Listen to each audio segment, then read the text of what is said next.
Just how did that Dallas police shooter over the weekend get his hands on an armored car that gave him enough protection when he opened fire on cops?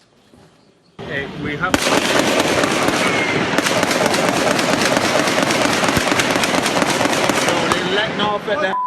So he's shooting from an armored vehicle. Where'd he get it? All signs point to a purchase he made online before the attack. But even more shocking is the other stuff you can get your hands on. Just put an armored car in your cart. Join us right now from cart to Kurt. Kurt, the cyber guy.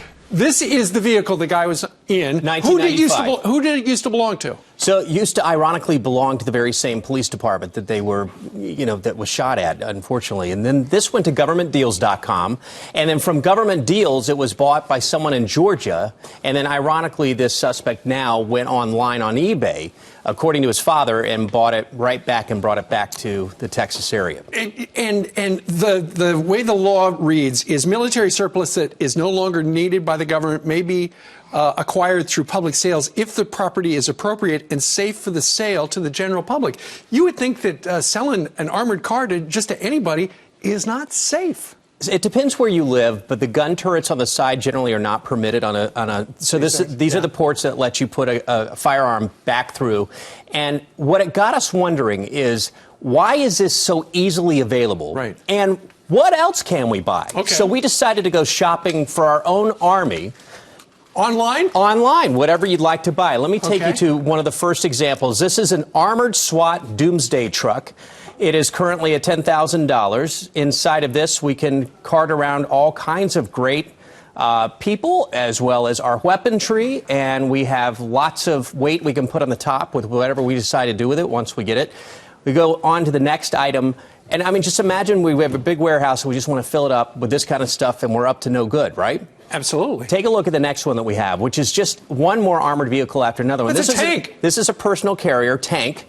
So it's you can buy it now for $115,000, and you go through it, and yes, you will. It'll be very unlikely that any police force in the U.S. could slow you down when you're in something like this. It's from 1952. It's an M75. Yeah, I remember back in the day when if your town had a piece of military equipment, eventually it was put in the town square and, painted a certain color, and it was just there are a lot of laws in the book, right? There are a lot of laws in the book that allow collectors to get a hold of these in private. But I know what you're talking about with the cities, but still, it's about the moment to have a look a lot closer at this kind of stuff. Take a look at the other one. This is another armored vehicle. This is a 2009 Ford F-550 armored vehicle for $150,000. SWAT truck. Yeah, you could buy it now for $175,000.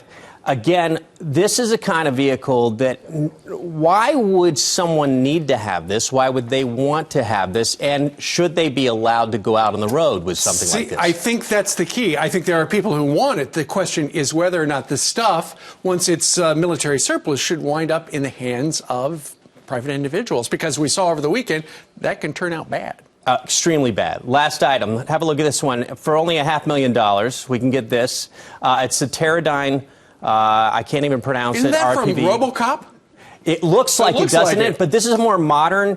It's only got 14,000 miles on it. A more modern kind of armored vehicle that goes a lot faster and can do a lot more damage in terms of getting into an area without having any resistance against it really getting through. So here's the wake-up call this morning on this one.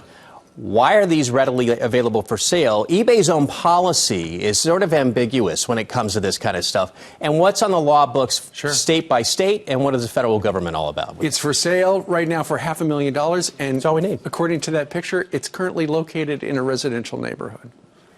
Man, oh man. All right. Kurt the Cyber Guy. More information, go to cyberguy.com.